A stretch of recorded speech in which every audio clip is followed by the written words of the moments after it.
Je vais être très simple. J'ai demandé au Premier ministre, justement, d'apporter toute la clarté. Frappe l'arbre. Et moi, je ne prends pas de décision sur la base de révélations, mais de faits. Prends ton sac et quitte ma maison. Et il y a encore dans notre pays le respect de la personne individuelle, des droits de la défense Tu refuses de travailler. et de la possibilité de répondre. Sinon, ça devient la République de la délation. Il suffit que je sorte une photographie, je dise deux choses sur vous, sur n'importe qui, et ça devient les 10 petits nègres. Bon. Donc, soyons clairs. Je souhaite que chacun puisse être respecté. Je souhaite que les principes que j'ai posés soient respectés. Et j'ai demandé au Premier ministre de procéder en ce sens. Et donc, des propositions me seront faites, instruites par les faits. Sur la deuxième question, vous savez, le 14 juillet, c'est la fête nationale. Ton frère.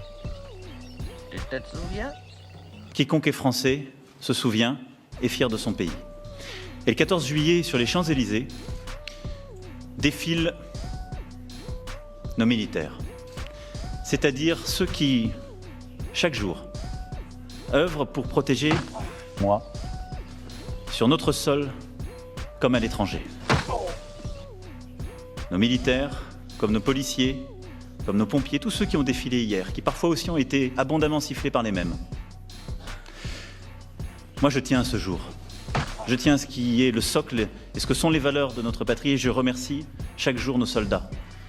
Parce que de là où je suis, je sais précisément que le jour où il faut protéger la nation, que le jour où nous avons des ressortissants à protéger, c'est à eux que je demande de prendre le risque du feu, à eux. Et ils le prennent. Alors vous savez, moi, ce jour-là, et je ne pense pas aux autres. Parce qu'à la fin, ce qui fait un grand pays, c'est ça. C'est ça le 14 juillet, en France. Et ça continuera à l'être.